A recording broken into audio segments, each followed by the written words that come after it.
di mana pemerintah memperkirakan konsumsi masyarakat akan kembali terkoreksi pada kuartal ketiga di 2021. Hal tersebut sebagai dampak dari pemberlakuan pembatasan kegiatan masyarakat darurat. Pertumbuhan ekonomi Indonesia di kuartal ketiga tahun ini diperkirakan akan mengalami perlambatan. Konsumsi domestik yang menjadi penopang pertumbuhan ekonomi Indonesia terpukul karena PPKM darurat. Pemerintah memperkirakan beberapa komponen yang paling terdampak antara lain transportasi dan komunikasi, rekreasi, serta pakaian. Berdasarkan hal tersebut, pemerintah mengkoreksi pertumbuhan ekonomi pada kuartal 3 tahun 2021 dari 5,8 hingga 7% menjadi 3,7 hingga 4%. Untuk mendukung target ini diharapkan sektor investasi dan ekspor dapat menjadi pendukung utama. Hal ini disebabkan karena selama PPKM darurat pemerintah memperbolehkan operasional konsumsi tetap berjalan dengan protokol kesehatan yang ketat. Adapun sektor bangunan merupakan komponen terbesar dalam pembentukan modal tetap bruto atau PMTB atau investasi. Adapun pada kuartal 2 tahun 2021, pemerintah masih optimis ekonomi akan tumbuh pada kisaran 7,1 hingga 7,5%, meski terjadi peningkatan kasus COVID-19 mulai pertengahan Juni 2021. Pemerintah memperkirakan adanya ketidakpastian di masa pandemi yang masih sangat tinggi. Berbagi sumber untuk IDX Channel. Ya, pemirsa, di Marga Review kali ini kita akan membahas topik yang menarik, investasi dan ekspor penopang ekonomi saat pemberlakuan dari PPKM darurat. Saat ini kami sudah terhubung bersama dengan Ibu Telisa Valianti yang merupakan ekonom Universitas Indonesia. Melalui via Zoom kita akan langsung sapa saja. Ibu Telisa, selamat pagi, apa kabar Bu? Selamat pagi, baik, terima kasih, salam sehat. Baik, terima kasih juga Ibu Telisa sudah meluangkan waktu di IDX Channel. Topik kita menarik Ibu Telisa, investasi dan ekspor penopang ekonomi saat PPKM darurat, di mana pemerintah memproyeksikan penerapan PPKM darurat akan menurunkan konsumsi masyarakat yang sama-sama kita ketahui konsumsi merupakan salah satu penopang pertumbuhan ekonomi. Tapi sebelum membahas dari sisi investasi dan ekspor Ibu Telisa, bagaimana Anda melihat penerapan PPKM darurat ini terutama terhadap laju pertumbuhan ekonomi Indonesia, Bu? Ya, jadi kami sudah mencoba melakukan simulasi ya. Jadi awalnya memprediksikan pertumbuhan ekonomi misalkan di 2021 selama full of year itu adalah perkiraan di angka 4,2%. Nah, namun dengan adanya PPKM darurat ini bisa ke angka 4% ya, karena ada turun dari sisi tadi komponen-komponen pembentuk PDB-nya yang dipengaruhi oleh aktivitas atau mobilitas masyarakat. Nah, tapi ada skenario-nya ya, karena kan kita juga kadang perkembangan ini sangat uncertain ya, jadi kita harus punya skenario baseline, kemudian skenario optimis dan pesimis. Nah, kalau skenario baseline misalkan di angka 4%, tapi kalau pesimis itu bisa ke angka di bawah 4%, yaitu misalkan 3,9 seperti itu atau 3,8. Nah, untuk skenario optimisnya kita berharap masih bisa di angka 4,1% seperti itu. Itu jadi artinya memang ada dampak menjadi downside risk ya kepada profil pertumbuhan ekonomi kita selama 2021 ini. Baik, kalau kita kaitkan dari sisi konsumsi seperti apa dampaknya atau seberapa besar Ibu Telisa? Ya, konsumsi masyarakat ini kan ada makanan dan non-makanan.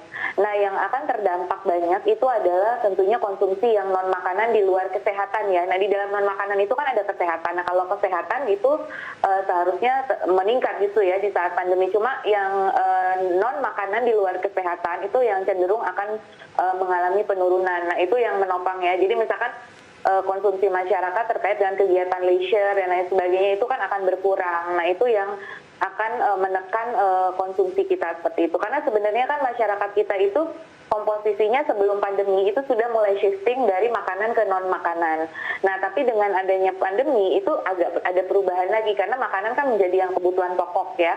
Jadi makanan yang lebih dominan setelah adanya pola perubahan new normal pandemi ini seperti itu. Jadi memang akan memiliki dampak kepada pengurangan dari perlambatan laju konsumsi masyarakat ini mulai terlihat mungkin nanti di akhir Juni ini kita lihat report terkait dengan penjualan eceran di bulan Juni misalkan atau tapi kan sebenarnya PPKM mulai Juli ya akan lebih terlihat lagi di Juli gitu. Baik, secara keseluruhan Ibu Telisa persentase begitu dari sisi konsumsi seberapa besar kontribusinya terhadap PDB? Ya, kalau konsumsi kita kan sekarang kisaran 55-56% dari PDB kita ya. Nah, itu tentu sangat besar kalau dari sisi share.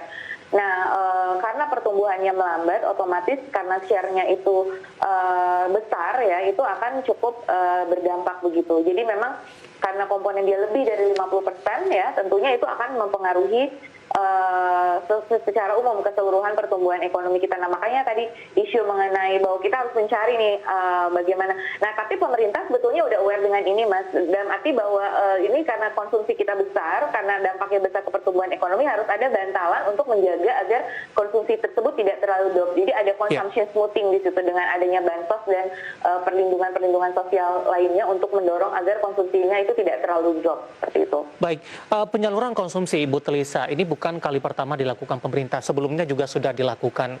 Permasalahan dari pemberian insentif ini, kemudian juga bantuan ini juga banyak menuai polemik, Bu. Tidak tepat sasaran, kemudian juga banyak aspek-aspek lainnya, dan kemudian juga data yang tidak akurat. Nah, dibandingkan dengan di 2020 lalu, dengan kondisi seperti ini, cukup mengimbangi tidak, Bu, dari sisi konsumsi yang Anda katakan tadi, supaya tidak drop terlalu dalam.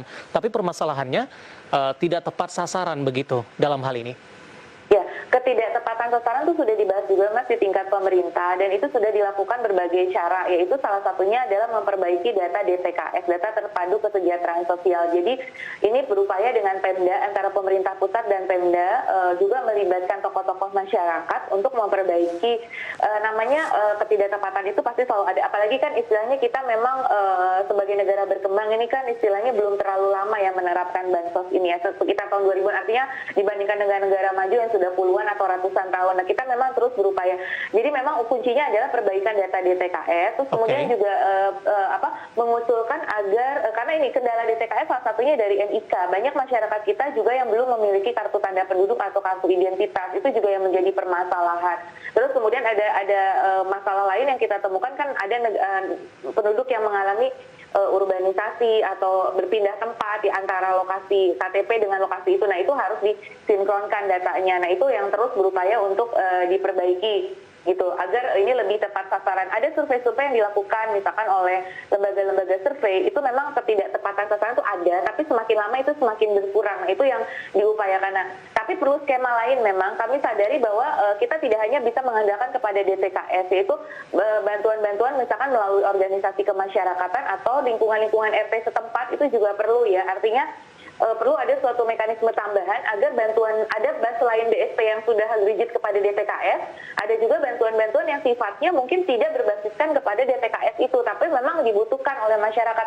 Seperti misalkan kita mendorong, ini usulan dari kami sebagai akademisi kepada pemerintah, adanya misalkan di tingkat RT RW itu posko-posko darurat untuk pangan, misalkan posko sembako dan sebagainya, itu masyarakat yang terdampak, atau posko obat-obatan, sehingga masyarakat itu mau ada di DTKS atau tidak, selama membutuhkan, kan RT bisa melakukan assessment di level RT atau di level mikro, itu bisa melakukan assessment, atau lurah, camat, ini masyarakatnya itu membutuhkan atau tidak gitu. Nah, itu juga harusnya ada skema bantuan-bantuan tambahan seperti itu, karena memang kalau DTKS ada aturan-aturan yang memang harus dipenuhi seperti itu. Jadi di luar aturan yang rigid itu harus ada memang skema-skema bantuan tambahan dalam kondisi darurat, bantuan-bantuan darurat. Baik, dengan catatan ada perbaikan dari sisi data begitu, kemudian efeknya akan jauh lebih baik di 2021 dibandingkan dengan 2020 yang lalu, Ibu Telisa. Ya, kita berharap seperti itu, dengan perbaikan DTKS ini lebih baik untuk 2021 ini. Ya, dengan konsumsi yang mengalami terdampak dari PPKM darurat, pemerintah tampaknya mengandalkan dari aspek atau sektor lain, Bu. Ada investasi, kemudian juga ada ekspor begitu.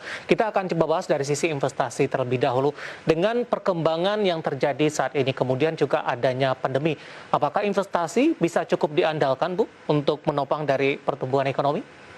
Betul. Tapi mungkin investasi yang seperti apa ya dalam kondisi pandemi. Jadi kan maksudnya gini, investasi itu kan ada yang terkait dengan mobilitas, tapi ada investasi yang bisa dilakukan tanpa mobilitas yang tinggi. Jadi tentunya adalah investasi di sektor-sektor yang masih ramah terhadap pandemi, yaitu sektor-sektor esensial dan sektor-sektor kritikal. Jadi mungkin investasi ini tidak untuk semua sektor ya. Misalkan kalau saat ini ke pariwisata yang sedang terdampak, tentu mungkin itu nggak bisa kita andalkan. Jadi tentunya pasti adalah investasi di sektor esensial dan kritikal yang masih bisa ditingkatkan. Dan kedua, sektor-sektor yang bisa melakukan physical atau social distancing, yaitu sektor-sektor yang bisa didigitalisasi. Jadi investasi di sektor digital atau di sektor keuangan yang bisa dilakukan secara daring dan sebagainya, itu mungkin investasi yang bisa kita andalkan, atau investasi di kawasan-kawasan industri yang tidak melakukan PPKM. Jadi misalkan investasi di luar Jawa dan Bali yang saat ini sedang PPKM kan, itu kita berharap bisa menjadi andalan di Indonesia Timur itu, karena kan tidak separah di Jawa dan Bali begitu untuk kondisi COVID-nya. Makanya kita harus menjaga banget di luar Jawa Bali itu jangan sampai juga memburuk gitu kondisi COVID-nya, agar investasi di sektor itu di luar Jawa itu yang bisa juga diandalkan menjadi penopang itu bisa tetap berjalan. Baik, Ibu Telisa, menarik, kita akan jeda terlebih dahulu, nanti juga kita akan singgung potensi dari sisi ekspor seperti apa. Nanti kita akan lanjutkan. Dan pemirsa